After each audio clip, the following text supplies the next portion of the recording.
Wow. I had a trip scheduled, and we were over there for about 3 weeks. And there was a group of women that we went over to kind of help. There was another, group over in Connemara County that was working really hard, the local women working hard to like bring more wares into their community so that they could actually, support local is what it was. Mm-hmm. And so they've been very, very good about sourcing fibers and sourcing some other things. And so I was a pen and ink artist, and I was a pencil artist, and so Ireland was amazing anyway, but just being over there and interacting with these women was fantastic. And so they were doing some glass beadwork and a little bit of yard art, like where you just, so I was exposed to this new medium, and I thought that was fascinating. And 2 days before I left, there was this really beautiful, what I call a hearth mat that had been woven out of this really beautiful goat wool, and it was fascinating to me. And so I asked our hostess, I said, how do you make this? This is incredible. And she says, oh, that's easy. First graders make those. And I'm like, you've got to show me. So she showed me, and it was very simple. Mm-hmm. But the thing that I like to tell people about this, it was so groundbreaking for me, was in my mind, I said to myself, I can do that.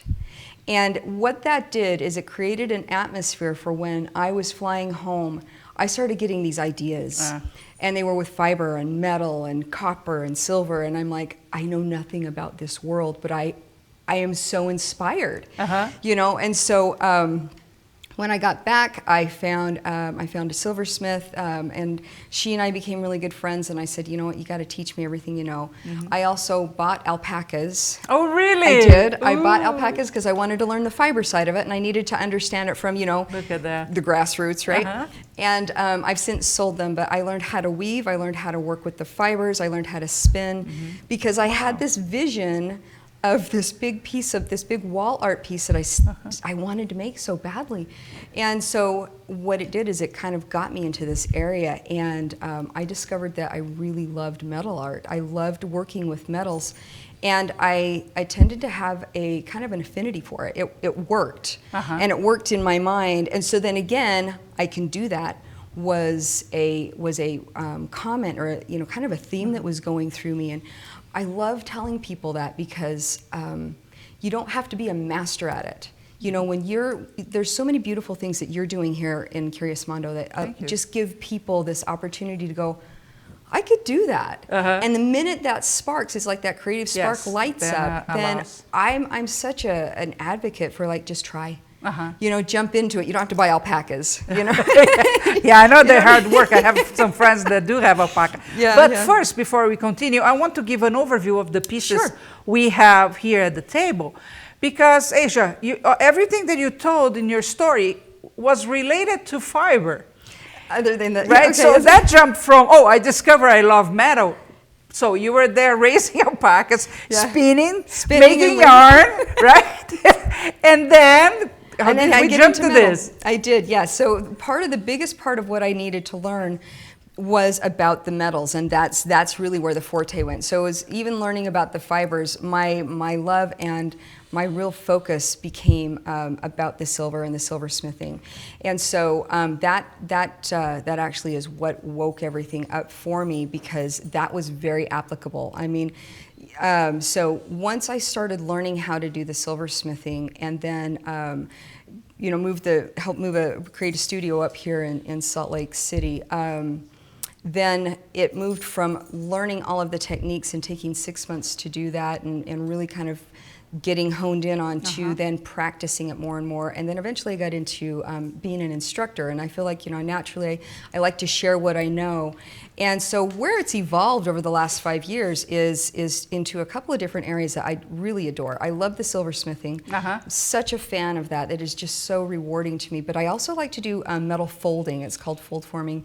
And I like to do etching a lot. Okay. And that is fascinating to me, because what I tell my students, or what I've discovered, is there becomes a relationship with you and the metal, and you kind of end up doing a dance. And it's really true, because you've got heat, you've got all kinds of aspects coming into it. It's like how much heat is where, where's your flux, where's your solder. That's for silversmithing. If you're doing copper work and you're just folding metal, you know, what's the application there? How hard have you hit this? How much do you need to anneal it? What's the unfolding going to look like? And it becomes more of a relationship, mainly because you can have a goal on the outside, and typically when you're like, I'm used to, you know, when I was a pencil artist and I would draw a picture, there were more specifics. Like my outcome was more exact to what I was wanting. Where this feels more like the rocks get to show me what they want, and the silver gets to show me what it wants to be and how they want to work together, and then I get to be a part of that. And then somebody comes in and says, oh my goodness, that's exactly what I was looking for. And so there's this synergy that is beyond me that I kind of get into. So you do have control, but the control comes up to a point. It does. Right? Because it says. Absolutely. Guest 305 is saying hi from Nova Scotia. Molly Potts, howdy from Texas. Rose, have you ever combined your love of fiber with your jewelry? She's going to answer that in a second, but I need to remind you, this is a live podcast. So like Molly and Rose and our guests here, you can interact with the artist anytime you want. By that, you just need to use the comment box that you have either below or beside the video, okay? While we are live. So, I was going to ask you, do you still play with fiber? I do. You do? I do. What do you like to make with fiber? You know, I really actually like, the thing that I like doing the very most with fiber is using rovings. And so I like working with the roving fiber. I love weaving. Oh. But weaving that's an art form that I reserve for anybody that steps into that. I'm like, yes, you know, I get what you're doing, and I really, really honor you there. But I do like using the rovings, and I'm using the rovings more for like a tufting kind of technique, and that's where I'm actually combining. And I haven't shown anybody what I'm doing. But you are combining. But so I am combining it. So yeah, so I'm putting them together. Yeah, and there's a little bit of a trick there because the metal can cut the fiber a little bit. So, but fiber can be pretty hardy. Yeah. So I'm playing, but I'm getting to where playing with it is really rewarding for me. I want to see that. Yeah, okay, I will bring it in, yeah. Now, you mentioned that at the beginning you were a pencil artist, but at that time, and if you don't mind saying how long ago that was, were you a professional artist or just playing with that? Wow, you know, I would say that I was not a professional. I wasn't selling any of my work necessarily. I did it because I loved it, but you know, what ranks a professional? You know, I taught myself to draw when I was in 4th grade. Okay. And so I took art classes anytime I could. And I've just had this real love for art, learning different mediums, being able to be expressive that way. So I did draw there. I did enter, you know, community, you know, shows, and you know, it's not that I didn't sell anything. I just didn't step into it because I was, you know, I had children. I still do, but I was raising children is a better way. Yeah, I still have. So having that aspect with my children has been huge in my life, and I, you know, they're my heart. That's where that's how it works for me. But at the same time, now that they're all older, then this is really turning into my career and the way I share myself with my community and that kind of thing. So yeah, that's very cool. Let's show some details of some of the pieces. So one thing that attracts my eyes quite a lot is the boxes. The box. So tell me a little bit about them, and we are going to give a good close-up so you at home can see that. So this is actually, I'm working on this the last 2 days. This is my most recent project. And fun fact, this was brought to me by a really dear friend of mine who he was visiting his grandfather's grave in Arlington, Virginia. So he fought in the war and he was buried there in Arlington. So he gathered some soil from that grave, and then he went and he hiked around the area and also in the mountains there, and got some rocks. And he's a lapidary artist. Ooh. So he cut and polished a number of different stones, and then what he wants to do is have me put the soil in these boxes so that he can share them with some special people in his life. I don't want to ruin the surprise, you know. Oh. So anyway, that's what I'm working on right here. And so to work on something like this is going to be a sealed container, and the way it's actually working is I I soldered everything. Everything on this is completely sealed. And this is silver, wow. Yeah. And then I'm going to end up setting the stone in a bezel this way after I put the soil in there. So I'm doing a lot of pre-work here, all the stamping, all of the decoration. Do you mind raising one of the stamps so we can get a close-up of that? This is some stamp work right here. Oops, does that work? Okay. There. Yeah. There we go. And the line's there, so I stamp straight. I mean, I'm showing you everything that, you know, this is a particular, this piece right here has got the number, but I needed to draw around the stone, so I've got the, so you know where I know where I'm going, yeah, so that I can have the number that he wanted to have on there, and then also some stamping. So, you know, a little bit of pre-construction going on it, and then the next thing that is going to happen with all of this is then I'm going to start soldering these pieces together so that I can actually create an entire box like this. And I got practice in doing this because I've actually created two urns before in the same manner, and they were a lot bigger. Probably one of the most challenging, actually I will say, to date it was the most challenging project I've ever taken on.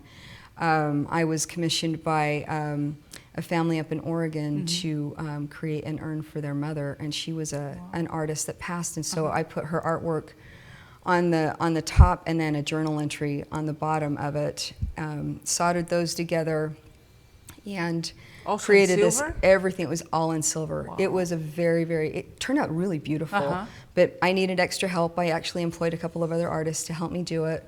And it taught me a lot. It was beyond, again, pushing my own limits. It was beyond something I'd ever stepped into conceptually. I thought, well, naturally I can do this, but you know, the first one I did was 6 inches by 6 inches, and this is a 2 by 2. Okay. This is 2 inches by 2 inches right here, and it's an inch tall. The urns were a 5 by 5 inches by 5 inches, and a 6 by 6, which is a lot of silver, and it requires a lot of heat. And you know, sometimes your best teacher is your biggest challenge. Yeah, and it usually is. You know, right? So I was really honored to be asked that, and I wanted to do a really good job with it. But I also realized too that it was going to require something beyond me, and so I did. I actually employed a couple of other artists. I had Stephanie Chavez come in and help me, and Brittany Golden, and I really did, you know, really grateful to both of those artists. They're amazing, skilled people that helped me with that. So yeah, that's a beautiful piece, and it's in process. So you're seeing it not completed yet. Right, but it is a phenomenal project and with a lot of meaning. Right, absolutely. And that's what's important. And with the urn, I don't know, but I would assume maybe you don't want to make another one because it's so work intensive. But the process of making that, you talked at the beginning how the light bulb went on when you said, I can create. Yes. Well, when you finish a project like that, you know you have the power to do more, right? Yes, because absolutely. it is, and that's one thing many people don't understand about challenges. They see as a negative thing. Right. But the fact is, when you're done with the challenge, you're empowered. And then say, oh, baby, right? You know, there's nothing that can stop me. And I think that's so this kind of, it's not a problem, but this kind of challenges actually make us grow. It's as fantastic, artists, right? because see, then you know, there's also this choice point that you get to be a part of. After you have this challenge, now you've got this knowledge, and that you can look at and say, that was an experience that I now want to take to the next level, or I'm happy that was there, and I really am complete with that. I don't want to do that again. But you now get to say that. But now what I know, right, can come in another round. Exactly, here. exactly. That's fantastic. And that's a good thing for all of us to be able to own. You know, the other day we were talking. When we started Curious Mondo, we used to have issues all the time, all types of issues, connectivity, and it was every day. But you know, that somehow made us stronger, trying to make it happen. Oh, absolutely. You not only have all the real problems, but you also have people saying it's never going to work, the format doesn't work, and blah, blah, blah. So I was sitting with Paola. Paola is one of our team members, and she said, you like problems, admit that. And I said, I hate problems, but I love a challenge. Because the challenge always makes me grow. Once I overcome that challenge, Come on. Yep. What's next? Let's do it. Exactly. Right? Exactly. Guest 9730. What an amazing box. Rose, wow. The urn was made in silver as well. Yes. That's incredible. Yeah, it was in silver. Now, before I ask the next question, we always like to talk a little bit about the business side. And sure. This is your business, right? Yes. The designs. A box like this. Yes. How much would that be? What's the house? Maybe you're not charging anything for your friend, but how much would it be for a person? Do you know, for something like that, with the hours and the time that goes into that, I haven't priced it out to be specific on that because of the nature of it, but based on the other box that I made, this would be about $1,200. Yeah. Easily, yeah. And then the urns were much more because there was so much silver that went into those. You know, it was just imagine. Yeah, there was a lot of silver, and they were beefy. You know, they're really heavy and really nice. But you know, they had ashes in them too, and there were some other details that I put on there that I'm not including in this because the request wasn't placed, but there was details in there. He wanted to be able to hang it and have it sit, and so to construct that kind of ability, you know, it was a work of art, to be honest. I'm very happy. I would do them again too. I really would. I'm not at all opposed to stepping away from that project, but it's going to be very work intensive, and I would need to, you know, again, I will not do a size, something that size without employing somebody else and bringing them in. And it's just such a big deal. But yeah, these smaller ones, I actually put on Facebook today. I had to, a friend of mine, Liz, was taking pictures of me as I was soldering the top onto this box. And in order to get it so that I knew what I was doing, and there's things I look for, right, as the solder's flowing and whatnot, I had to kneel down in order to, so I had the torch up here and I was, you know, I could anyway. And so we were joking about, you know, kneeling before the solder gods and say, thank you, silver gods, and all of this. So thank you, because it worked well. And there's times they don't work well. I mean, if you put so much heat on a piece, you can have it warp, you can have the surface change, and it can be really troublesome. And so, boy, there's a lot. There's a lot that goes into these. But you know, I think it's really a phenomenal project, and it carries so much weight. Yes. On the emotional side, and the importance that it's going to have for whoever. Oh, it gives me chills, honestly. Just to think about it. Yeah. I feel honored. I mean, I have been approached, like this piece right here, this necklace that I did.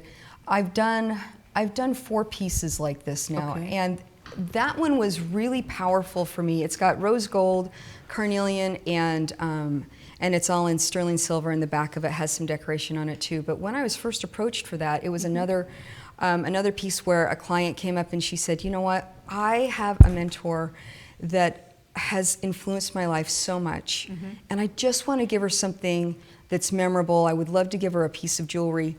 And she basically said, she's Norwegian and she doesn't wear a lot of jewelry, but go for it, you know. And I'm like, great. Wow, I'm not sure what I get to do with this. So, you know, I was really honored with that, but I do go through process on it, you know, honestly. I will get quiet and I will meditate and see what it is that shows up, and this is what showed up. I was like, yeah, I want to use the rose gold, and carnelian, and then it started to feel very like plant, like spring, like, so this has that feel to it, and each one that I've made has been different. I put them in, you know, the rose gold in different places to be the seeds in different places, but I put that, I posted that, and I let people see that I was making, and I immediately got responses from it saying, I'd like to have one of those too. Nice. And so I like to make them all a little bit different, but when I get those kinds of requests, I really feel humbled by it, and I take it very seriously, you know. I get to be the artist that is out in the ethers, that somebody says, hey, you know what? I love what you're doing. I want to be in partnership with you and the silver and the stones and the whole bit. And I think that's why I don't worry about a lot of competition, because there's so many artists, and there's so many good artists out there, and there's also so many people that are looking for something to bring into their lives, that if I get to be your artist, then I'm going to take that very seriously, and I'm really grateful. But if I'm not your artist, that means somebody else is, and I'm not going to feel at all threatened by that. I'm going to say, go find them. You know, let's not force any issues here. If this doesn't resonate with you, then find what does. There is a Jewish saying. It's not a Jewish saying. I think it's just a kind of a Jewish concept that if you want to open a meat store, for example, you're going to go where there are other 7 meat stores because competition is actually not a bad thing. Right. And I think a lot of us think, right, I don't want to compete. Well, you don't want to go through the extra work that it takes being in the same market with other people. Right. But the fact that there are other people actually tells you that there is a market for that. Correct. Right? Correct. Now, yes. one thing that you said that I think is very special, you have a process, so you meditate and whatever, but the fact is that you translate a message and a feeling into a metal piece that somebody can wear for life. And, yes. And that makes it even more special. Phil is saying, I like that sometimes your best teacher is your biggest challenge. Yes. Guess 9730. Have you ever taken on a project that you just couldn't accomplish because it was too challenging? If so, how did you handle it? You know, that's a great question. I have said yes to probably 98% of the requests that have come my direction. And when there's something that has been beyond what I feel I have my skill level at, and you know, honestly, I don't know about, I've got no problem saying that's not my specialty. Let me give you a name of somebody that I would trust, or you could look here or look there. I want to give them, you know, a different. I have said yes to. I can think of 2 instances where I did take on a project. And I had a lot of, you know, like, I was like, ooh, this is gonna be awesome. I have so much fun with this.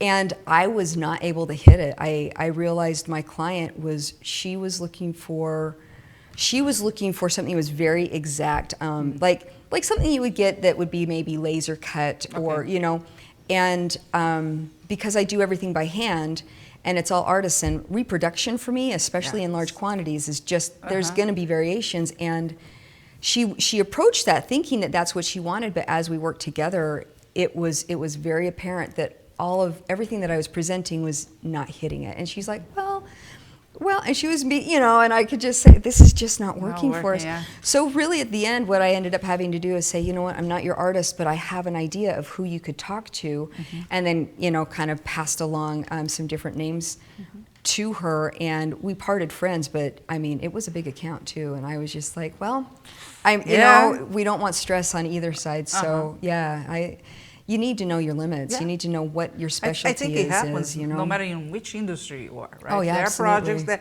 projects or people that you just say not possible. Well, right? yeah, for me, exactly. I mean, there's a possibility out there, and you know, I can do that means something. But also learning what the I can do that means is like, you also know that, you know, there are others out there that can if you can't. So I don't have a laser cutter. I don't do that, you know. Well, that's not the purpose of what you do. Right. Again, you're translating a message. The artisan part of it is extremely important. So many times reproduction is not the way to go. It's, and if I am gonna have I have done large times, you know, I've made, you know, 200 earrings and 300 rings, right? You know, and they're pretty rote. You know, I've done that before. I actually work for an artist out in New York City, and she sends me some pieces, and I do piecework and send it back to her, and she does the finishing of it. So you never know that anything else had been done for it, but because it's all her work. And yet, that helped me with my soldering. You know, I was getting a benefit by just doing the beginning phases of it, and so I was doing things like that. But as far as, you know, really making sure everything's right, you know, I mean, it's possible, but it's a different aspect of this particular medium versus doing something that's custom or doing something that just, I wake up one morning and I was like, oh, I just, you know, and I did, and I just, you know, I can't wait to get to the bench. And you know, I've got like 2 of them sitting on my bench right now like that. I'm like, I gotta get home. I want to you want to finish. Why do I have to give an interview today? Exactly. Gina is saying, when do you glean the most inspiration from as an artist? Wow. Where or when? Where? Yeah. Where? Yeah, foreigners. You know. Oh man. Do you know, there's 2 ways, there's 2 places. I find a lot of value in collaboration. You and I, if you and I are artists, we don't even have to be silversmiths, you know, we can, but collaborating and talking about ideas, you know, like, wouldn't it be fun if? Or I was looking at this, and I've had other artists, it's like, oh my gosh, I saw this grove of trees and this color thing, and so they kind of go in this color scheme idea, and I'm like, how could I cut that out in metal? You know, I mean, would I, you know, and so I go my direction with it, and they go their direction with it. But I think that's a lot of why, I think even in community, humans are just, we're communal. We like to gather, you know, we like to touch base. We like, and I think because of that, this expansion happens, and you know, there's a lot of value, which is sharing ideas. And again, it's like, don't worry about the competition, because, and I've noticed this, I've taught enough classes that we are going to do one project. We're all going to use the same stone, we're all going to use the same wire, we're all going to use the same thing. And they turn out different. Oh yeah. You cannot translate what I'm doing because it's coming in through me, even though we have the same stuff. So I don't, you know, I just don't really worry about, again, competition. I do see the value in collaborating. The other place I find a lot of inspiration is nature. I'm a nature girl. Yeah, you know, yeah. If I'm out walking in Red Rocks, I'm going to start doing, you know, some different kind of stamping, and things are going to get really like flowy and deserty, you know. And if I'm up in the mountains, then I'm looking at, you know, how I'm going to translate pine needles into something. You know, it's just it's definitely fantastic. like that. Yeah. I was thinking about our partnership. It's like, I'm a little bit fiber and I'm a little Aerosmith. Exactly. You mentioned collaboration several times, and you mentioned that with the urn you had Stephanie Chavez, Brittany Golden help you. Yes. The three of you have studios. The three of you instruct people. Right. So on a first moment, everybody would think, oh, and you are in the same market too, Yes. right? Yeah. And people could say, wow, they are competing against each other, but quite the contrary, right? Oh, absolutely, yeah. And I think if we don't approach business with a positive mindset, it's much more likely that we will succeed. It's not all for me, and I think women do have this talent that they can work together without thinking, I'm going to work together, but I'm going to kill your business. It's really, let's grow together. Right. I think the biggest challenge with us when we do this collaboration, us meaning community, you know, I'm fortunate enough that I gathered a lot of experience and a lot of benefit by working with Brittany Golden for the years that I did, and, you know, being in that studio and helping to create some of the things that I helped create there, and now, you know, working with Stephanie in her studio, and then doing things on my own in different ways. You know, I've gone out and I like to teach in different states, and I've done that, and I'd like to see that grow as well too. But when we're in a community and the community's fairly tight, you know, as far as just even the proximity of each other's studios and stuff, the value of being able to, as say a student or somebody, you know, that is trying to say, hey, come into where my space is, being in a position that you have something to offer. I mean, every studio is different. Yeah. And so there is definitely value in taking as many classes or teaching in as many different places as possible. Because you're not abandoning yourself, you're actually adding to the place. And I'm honored. I feel very grateful to both of those women, especially for what they've offered me. You know, I've even become really good friends with Jan Harris Smith, and she's her too. See, holy cow! I mean, you know, she's she's an incredible artist, and just even knowledge that she has that I'm like, no, wait a second. You know, and we're talking about metal. I'm like, no, say that again, you know. And so I'm just pulling that in, and she's like, well, of course you do it this way. And I'm like, well, of course I want to learn. Exactly. Yeah, so, and I see that you guys do that a lot, right? Take each other's classes. I think growing as a human being requires that, right? Absolutely. Because if we start from the point that I know everything and only what I do is good, it limits you a lot. Oh, absolutely. Right? Yeah. Molly Potts wants to know, do you keep a sketchbook of your ideas? Yes? I brought it. So go grab that and give me a shot of the other pieces so they can see more in detail what we have here today with Asia Raine from Asia Raine Designs. I'm going to take out these papers here. So beautiful. So we are showing that necklace right now. Is it copper? Okay, so that's an etched copper piece. I soldered a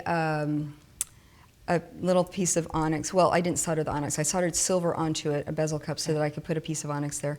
So it's etched copper, and then it's on sterling silver that I textured. And the cool thing about the etching, I became great friends with Sherry Hobb, and her E3 machine was the thing that I actually used, and I used the most to do the etching. So again, another friend in the industry that I was able to make because of a technique that I just adore, you know. And so the etching is beautiful because you can actually transfer pictures, and it etches itself into the metal. Oh, really? And it's there. It doesn't go away because it removes metal from, you know, it removes whatever is there from the metal itself, and so then you have this impression that stays with it forever. And I'm intrigued with things like that. I think that is so cool. So here's your sketchbook. So you will need to show to Raine so she can show people out there. So let me see a sample of how you use the sketchbook. So I like to, you know, like, this is kind of a positive negative space kind of thing that I did a long time ago. I wanted to do like an animal series. I was trying to figure out how I could put animals, just take a jewelry saw and do some different things with that. That's beautiful. And then, let's see, what do I have down here? I The fox. Isn't the fox fun? I love foxes. I've got a cougar, I've got a bear, you know, and I haven't done these yet. Oh, really? So, no, I haven't. So I still want to work on these. Let's see, what do I have down in here? This is something that, just as I was getting some ideas, what if I put this here and we put this there? I wonder if I can find it. I actually got into, when I went to India, I came back with, this is my India. Oh. So I went to India and I got influenced by things that were over there and how different the jewelry ideas are over there. And when I was over there, I was teaching women in the slums how to make jewelry. Oh, really? I was, yeah. That's and so so cool. they had such great ideas. Now, all of this is just instructions. Here's my silver box. This is what I use, and I had to go through and say, all right, this is the process. Here's some more things for some bracelets. And you know, when people, I don't know, for me, there's some people that want to go to scale. I don't necessarily go to scale unless it's a really big piece. Okay. This one is to scale right here because there was a particular stone I needed to draw around. But yeah, anyway, that's my great. sketchbook. That's super right there. great. Yeah. General is saying women are nurturers, and that comes through in all aspects of their lives. Guest 9730, I love your work. It's apparent your love for what you do. Oh, that's Bree, nice. Thank you. Oh, your work is beautiful. Is that a thistle? Yes, it is a thistle. Okay. Yes. Yeah. Phil, I loved seeing your sketchbook. Thank you. You know, you were showing that, and we have had courses or interviews where people talk about their sketchbooks. I've never seen one either. So I was imagining, I have one that I just doodle stuff because I'm terrible at drawing. Well, so here's my sketch. I don't know if you want to focus in on this one. So this is kind of where, I'm going to bring this right here. So this is the page. I wanted to take this and turn it into something that was more round. And here was where it originated with this idea and came into that idea. And I got an idea for maybe even doing a ring. How would I do a ring? How does this kind of translate into being a ring? So even though, I mean, and if you want, you could look on Facebook and you can see this particular one. This went to a gal in Oregon, and it doesn't look exactly like that. But this is kind of where I start with, how am I going to overlay and what am I going to do here? And then once I start, you know, once the metal, the silver, the stones, once we all start, you know, dancing together, and it is a dance. Then that's going to dictate more about what happens when I'm soldering and things aren't working well. That's when I start talking to the metal and say, "Okay, guys, you got to play nice." And if they don't, then I back away. Oh, really? That's when I have to step away. You're grounded. Yeah, it's like it's like maybe I'm grounded. I can't even tell you. It's funny too. I mean, I do have the experience where. Man, if something is not working right, if it's not working well, I can't tell you how many stones I've broke. Like, stones are just like, it's not working, or you know, silver's melting, and I've got to step away and go, I need to rethink this. Something here is not working, and it doesn't necessarily mean anything other than I might be coming at it with the wrong intention. I might be distracted, Or I've really seen it where elements don't want to be together. Like I've just put stones down on the desk and I'm just like, it's not working. Ugh. And then I come back and all of a sudden, it's true. I come back and then there's this other stone over here and I'm like, oh, if I put those two together, and then everything just goes smoothly. I'm like, well, okay, that's how that works, you know? So you two love each other. Yeah, it sounds a little weird, a little esoteric, but it's the way I work, so. Well, we are all energy, right? So energy is everything. Right. And we have to respect how it flows. And sometimes your relation with whatever you make doesn't go well. Right. Sometimes the pieces that you put together, it is what it is. It's the frequency that is on, and you have to be able to adapt instead of just feeling frustrated. Yeah, forcing it is not. It's not the way. I don't find a lot of success in the force. And the other thing, I mean, whether people choose to believe this or not, what I notice and what I see, and I see this when people walk by my jewelry if I'm at a show, they pick up a piece, they'll put it on, and because I've got a relationship with that piece, I can't explain why, but if it's theirs, I know it locks in, and I'm like, oh, this will be interesting to watch, you know. So I just kind of watch. I'm not a hard sell person, because if it doesn't happen, it doesn't happen. But I watch this, and they keep coming back to it and coming back to it, and you know what that's like, because I do the same thing. And then the relationship starts to, and they just. I've been looking for something like this for so long, you know, and I'm like, I'm so happy I could be your artist. You know? Anyway, but there's a relationship there, and I honor the fact that you have a desire and you want to bring something into your life, and perhaps it's through jewelry or something metal or something like that. And that intention goes out, and there is a resonance, and there's like, I don't know, I think about it as a frequency. And I need to respect the fact that if I've picked up on that frequency and now I'm making something and something feels really good that way, but I'm trying to put, you know, turquoise with a pearl, and that's not what's going together, you know, then I need to back off and just kind of breathe with it and allow, and it's like, oh, it's actually amethyst in the pearl or whatever, you know. So I do think that way. I do think that way. And I think there are more artists out there that maybe don't have the words to say that, because they're just like, I'm just inspired. To me, that's my words for saying that's how I'm inspired, you know? So, yeah. That's fantastic. Maria, good evening from Sweden. I enjoy your philosophy and view of your craft. Arts and crafts are not a competition. Everyone can do in their own way. Absolutely, I agree. Bree, love your attitude. Molly, thank you so much for sharing your sketchbook. Hi from Phoenix. I started with a sketchbook, but have a million scraps of paper with drawn ideas. Nice. Guess 9730, beautiful sketches. Now, before we talk about the etching and the more organic pieces that you have, I want to talk a little bit about how you promote and the business part. So you use, I deal with artists every single day. Some days, many artists, okay? And I know the one thing that everybody thinks they're good at, but they're not, is social media. Most people, I mean, it's sad. It's sad. But I know you use, especially Instagram, you use really, really well. Yeah. Tell me how you go about approaching social media. My social media is a love-hate relationship. Well, so is mine. I don't know. I don't think I'm very good at it, but I do the best I can is what I'm looking at. And what I try to do, especially with the photography, I like looking at things, and I know in social media, having a photo go with what it is you're trying to talk about is really important. So I lean towards having 2 or 3 different places that I consistently like to take pictures on. And with my jewelry, and you know, even some consistency with if I'm going to do a meme or put up create a quote or something, even tell about, you know, some kind of meaning of a stone, you know, or where something was sourced. Then I want to make sure that the photo that's in the background is going to support that, meaning not a lot of noise behind it, right?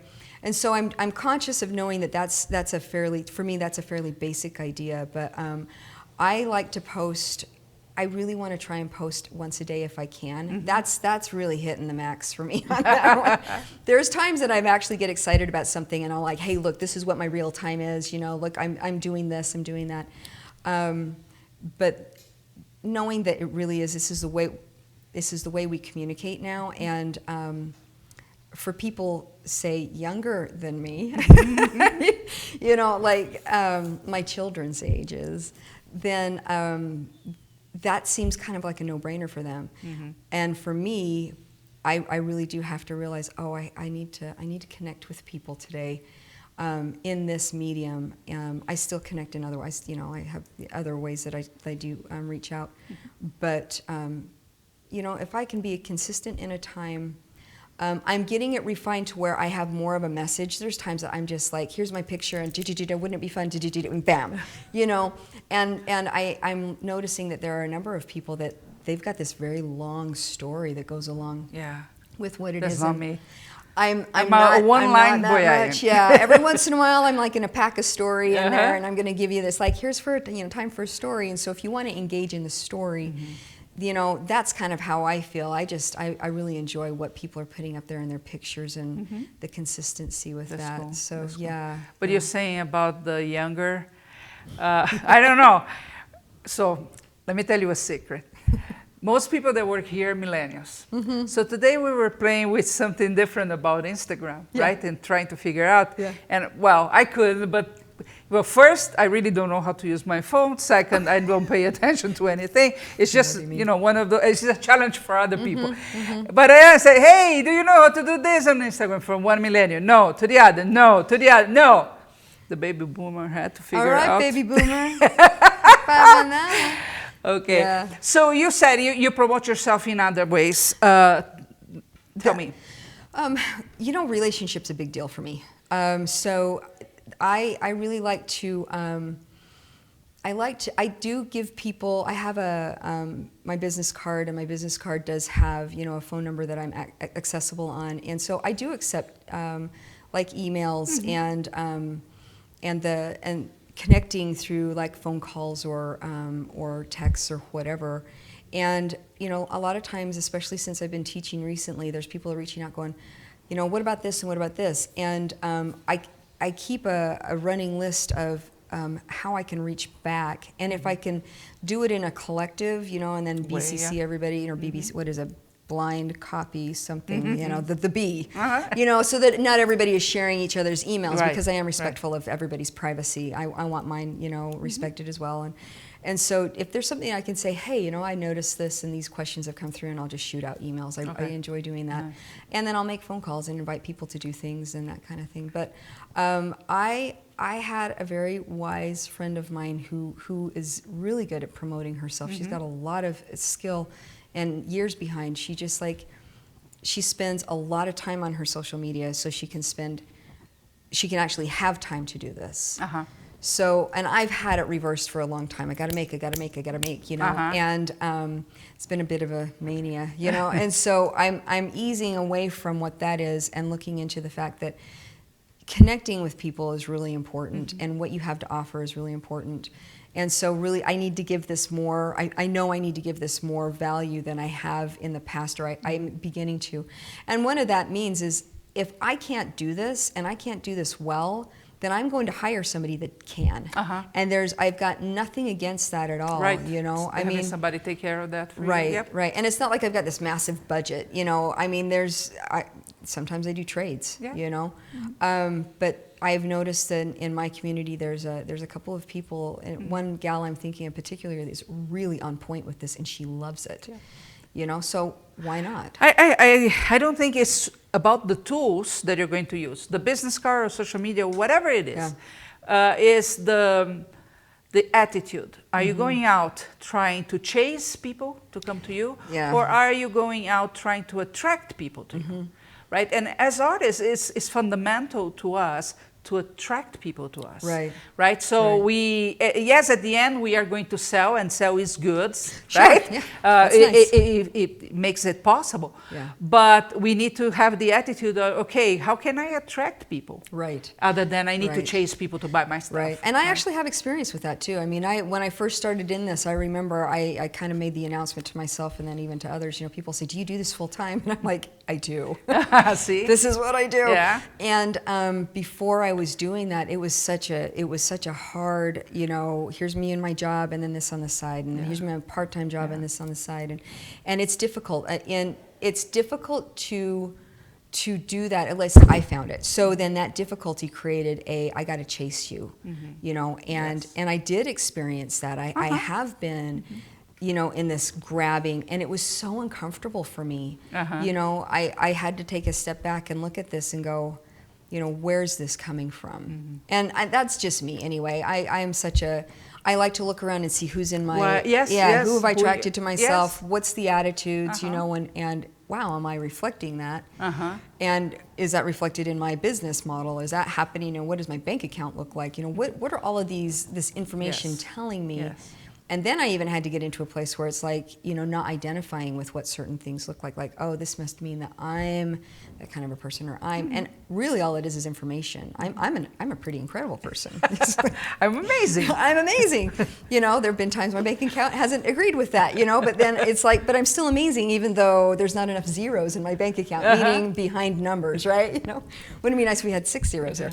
But it's something like we get this feedback from our from numbers that come at us, and from people that come at us, and from, you know, our health that comes at us. I mean, there's so many different ways we've got this feedback that we can really honor if we can actually just look at it and go, okay, this is feedback. So you have to be with an open mind. Yeah, exactly. I think the difference between, you know, what you're trying to do and the bank account, and it happens to all of us many times in life. I mean, really. Sure. Like sometimes there are not even zeros in the bank account. There's zeros. Done. But I think when that happens is really, you should ask yourself, what's the disconnection between what I want and what I really believe? Because what you believe is your reality. Right? That is and many times you are unconscious of that. So you believe you cannot succeed, or even worse, you believe an artist cannot survive or thrive being an artist, right? Because we grew up listening to that. Right. And I think, when people refer to, and I've watched this happen, people are like, oh, you're doing this, good for you. Yeah. Kind of a starving artist thing. And I hate that word. I do too. I've never subscribed to that. I'm like, there's, you know, if I know what it's like to be very lean. I know what it's like to be there, but I have never like gone into the mindset of, but this is what a starving artist has to go through, because this is not starving. Yeah. There's nothing in front of us here that is at all starving. This is so rich. Yeah. You know. And so, you're dealing with precious metals all the time. You know, I think the worst we can do for ourselves, and I tell that to my daughter all the time, is allow people to put us in boxes. Agreed. Right? I hate boxes. I don't wear name tags, not even in parties. Okay? Because don't put me in a box. Don't tell me what I am, because you don't have that right. Right? I create my own reality. Right? So you don't tell me what I can or cannot achieve with arts. You know, it doesn't matter, fiber, metal, whatever it is. If you put the work, if you have the commitment, and if you believe that can be you, you can succeed. Yeah. And there are tons of examples to show. It's true. We bring people that live only on their art and live well every single week. So don't give me that crap, because I don't believe that. But the first thing is you. Don't allow them to tell you you shouldn't be doing this. And that's a journey in and of itself. You know, I've had to take that journey too, where I've taken outside. I've been, you know, I grew up with that. This is who you are, you know, and this is the way we want you to be, and you will be successful if you subscribe to this kind of, you know, lifestyle or whatever. And I'm such a rebel. I'm just different. I like that song. So I don't know, my kids, I actually have 6 children. My oldest is, I do. I have Through Utah. It's Utah. I have 5 boys and I have a daughter, and my oldest is 30 and my youngest is 19. And I think just with the fact, because of a lot of what we're talking about, and just being, you know, that revolutionary and that rebel in thinking of even how I was speaking to my kids, I can look at them and I can say, wow, you know what? Those are really cool people, and they're contributing to society in their own way. And I don't get, because of probably some ways that I felt when I was growing up of not being heard and feeling like I was in that box, I was conscious about, I was probably more liberal than most people are, but I did, you know, what psychologists call it motivational interviewing. I was inviting them into, oh, you don't want to clean the bathroom? Well, what would you like to do? You know, is this going to work? Because it has to be done. If you want to like take my job and go weed the garden, we can work on, you know. And so it's not like, no, you have to because I said so. I'm not an authoritarian. And so then our conversations, and I feel like I treat my students this way too. Conversation gets to flow, and it's kind of like, oh, I feel free to say, you know what, I really don't know that I want to make a ring today, but I thought we had to make a ring. And it's like, no, this is a silversmithing class. The example on the picture was a ring, but it doesn't mean you have to make a ring, you know? Where you know, I find that people walk in and they're like, well, I kind of have an idea, but I don't know if I can do this. And I'm like, share. You know, and then if they come in with, I want to make a silver box, it's like, you got 3 hours. I don't think that's happening today. But I'm happy to sell you more time. We can talk about that. Jen Rowe is saying, Asia, you sound like you are channeling your art. As a shaman, I find that very enlightening. Oh, that's... she's also saying, what if I need to change my glasses. What if, what's your view of using an outside source to handle your social media? So you mentioned you would take that. I would do, yeah, absolutely. And Phil, thank you for this candid interview and for keeping it real. I think that's the most important, right? Yeah. Because it is very easy to go on a soapbox, on a camera, whatever, and say it's like this and like that, and everything beautiful will happen. Yeah, There's never one day of rain, right?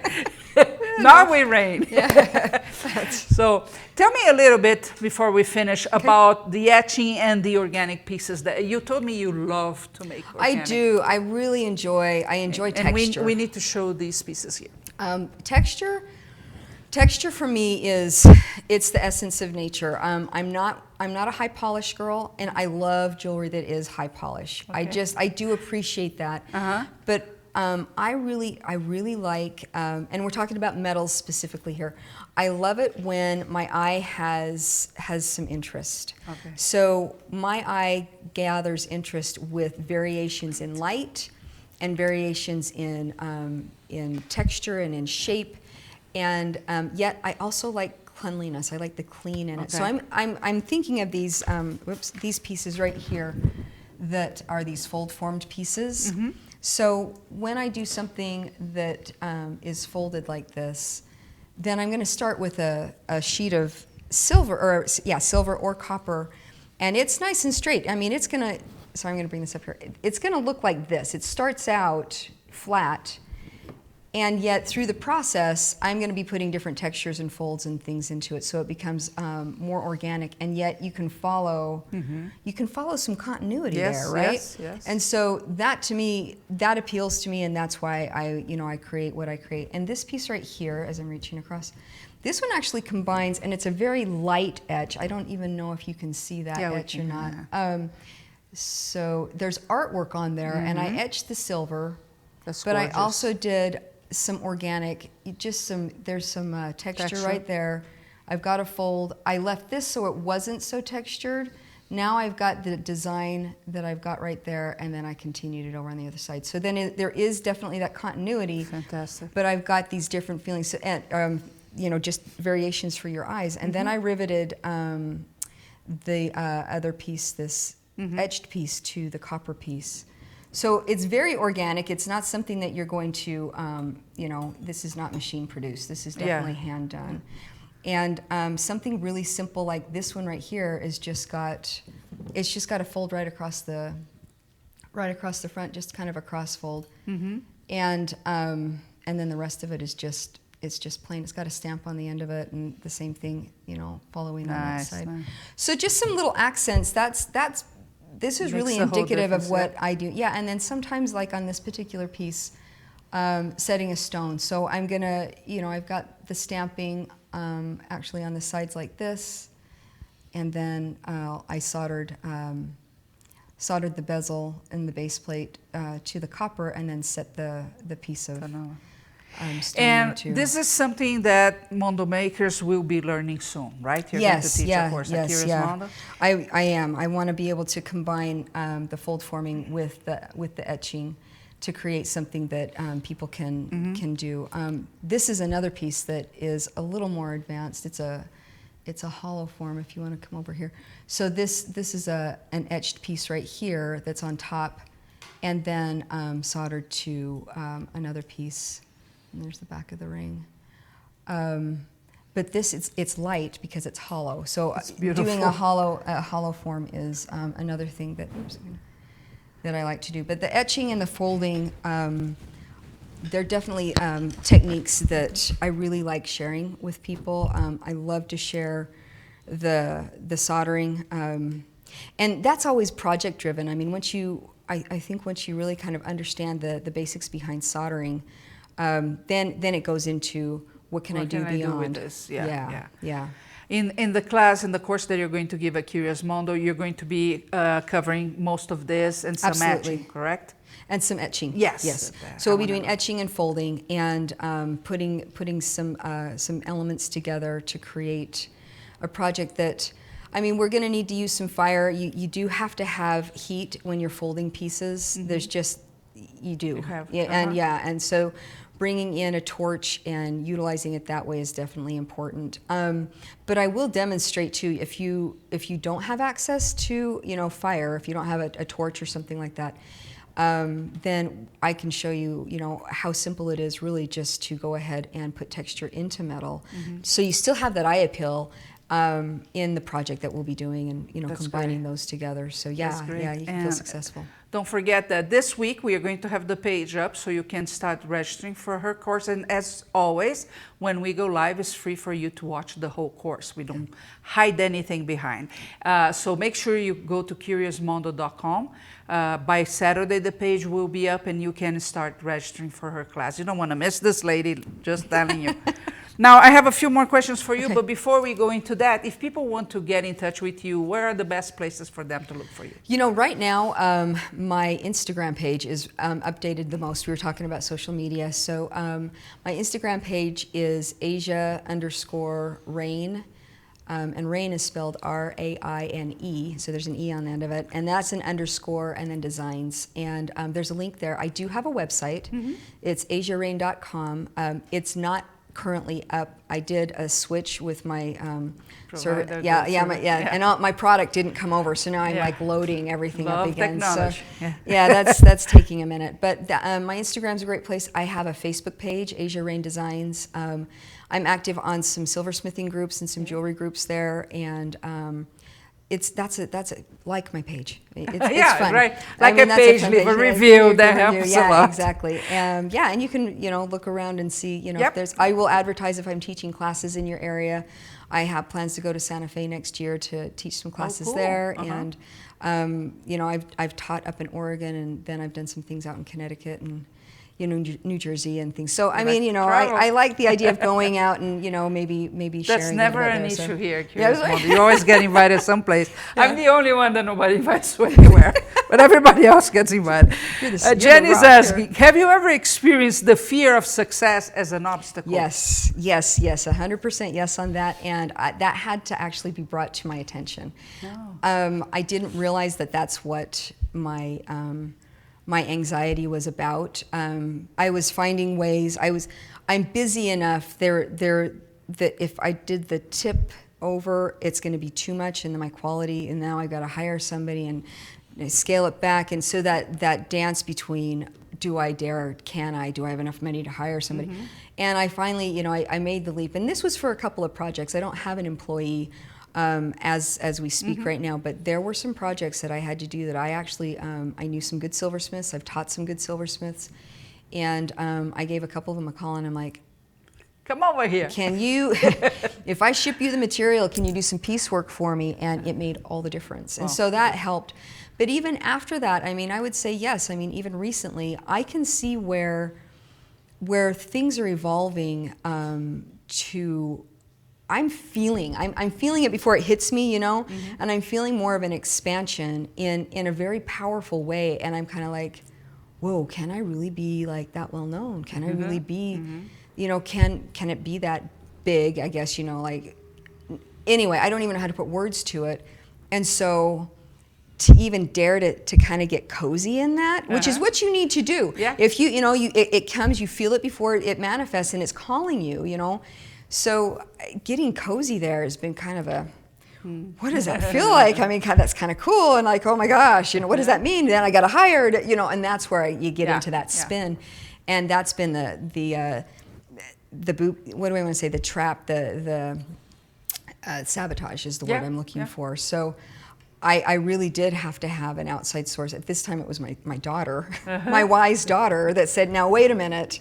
This is being created exactly for you to say yes to, and you're nitpicking it. Just breathe, right? And so where I feel that I'm going, and again, it's not even defined. I just feel that this is something that I'm really excited about. And so, yes, I have felt that before, and it's good to have friends that can call you on yourself, to say, you need to just look at this. You're here creating this reality that you really, really want, but doing everything to stay in the reality that you don't like. Yeah. And you have to ask, why do I do that? Right. And how do I break that? Right. Because I mean, the hard thing too is like you have this vision and then you still have to, live here. Yeah. There's things that have to happen, now. Well, you have to be real, but at the same time you have to have the boundary when the being real means you're cutting everything that can happen. Right? Because the brain is used with the reality it knows, right? So unless it really believes in the next one, it's not going to let you go. And that's why we start a diet and we gain weight. Exactly. It's always that pattern that we all have. Oh, yeah. But you have to be conscious that, wait a minute, right? Do I really believe I can have all that zeros in my bank account? How does it feel? What am I going to do with that? Until the moment your brain, oh, yeah. Why not? Right. And for me, I'm realizing the translation is easier for me to understand when I look at who do I want to work with? Who do I want my clients to be? Yep, what is this? Because I have had some really, honestly, we resonated, we were great together, and yet I could feel inside, I'm like, there's something. This is something's off. And then when I really got, and at the moment, and I'm talking about a whole different client now, I got gutsy enough to actually say, this is not my client. And yet, boy, on paper, this was going to look really good, right? And this was longevity, and we were going to, it just didn't feel right. I realized, I still, without even having an answer for myself today of why, I still had to just pull away from that to come back to that center. Your gut gets tight, you best be listening to that one. Your gut is your best counselor. You better listen to that. Yeah. Bree is saying, love the interview. Thank you for sharing. Molly, do you have your own stamp or hallmark? I do, yes. You're going to show that in class, right? Yes. Yep. Bree, Asia already shared the website. Yes, AsiaRaine.com. AsiaRaine.com. With R-A-I-N-E. Correct. Okay. Looking forward to the class. And Paige, yay, you got this. Thank you. Thank you so much for being here. Thank you so much for the wise words. And thank you very much for being here with us and interacting.